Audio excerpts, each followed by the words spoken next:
Shadow Strike and Longshot, The Vacation by Fossil Dragon Messiah, with 6 thumbs up, 6 thumbs down, 5 comments, and 75 referrals. The tags for the story are romance, comedy, random, slice of life. The story is a sequel to A Cold Day in Canterlot. 2 weeks have passed since Hearthwarming Eve, and now Shadow Strike and Longshot are in a full-on relationship. Now the Sniper and the Incognito's Changeling Swordslinger are heading to Manhattan for little R&R. Leaving Pupa in the hooves of Joe, Longshot is determined to make this trip to remember, even if Shadow is less than thrilled about the big city. Chapter 1. The Train, with 535 words. Longshot stared out of the window of the train car, mesmerized by the passing landscape. As the train's engine sounded off, she reminisced on the insanity the past few months have brought.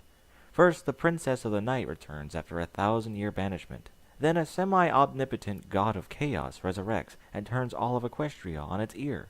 Then most recently, and arguably most importantly, 2 weeks ago, she met Shadowstrike and Pupa, as the loud, high-pitched snoring coming from the seat to her right was a constant reminder.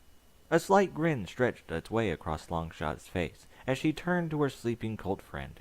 He was spread out in a goofy fashion, one that reminded Longshot of a peculiar mint unicorn mare she once met during a trip to Ponyville, his scarf wrapped tightly around his silver neck. Longshot raised her hoof and smacked it down onto the disguised changeling's head and giggled as he awoke. What?" the startled Bounty cried. Longshot retorted with a chuckle. "Any pony ever tell you that you sound like a cicada when you snore?" Shadowstrike snickered. "I don't know. Any pony ever tell you that you look ridiculous in those glasses?"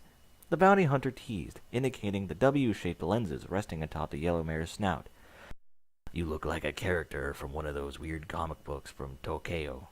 The Sniper frowned slightly. "They're called manga, Shadow, you baka."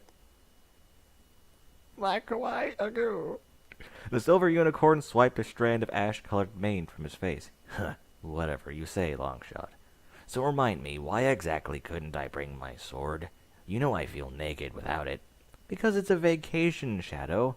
You aren't here hunting a bounty, so you don't need a sword," the yellowish mare responded. Shadow, frustrated, asked in a relatively aggressive tone. "But why Manhattan, of all places? If you wanted me to get out of the house and get Pupa off my mind, then fine, but why Manhattan? It's loud, it's cramped, and it's filthy. We could go playing slots in Las Pegasus or swimming at the Horseshoe Bay Resort, but instead we go to Manhattan, the capital of corruption and crime in Equestria, and I don't even get to hunt." The mare let out a sigh and spoke calmly. "I chose Manhattan because I have a friend who lives there, Malware. I'm going to stop by his workplace at the Hyponion Corporation, pick up a package I ordered, and then we go sightseeing or shopping or whatever you want, Shadow. Just, please, try to enjoy this, okay?" "All right. If it's that important to you, I'll try to enjoy myself. Just let me get back to my nap," said the tired bounty hunter. "That's all I ask, Shadow," Longshot affirmed with a smile. Just then, a loud voice came on the train's speaker system. "Attention, passengers. We will be arriving at Manhattan Grand Central Station in 5 minutes." "So much for that nap, Shadow,"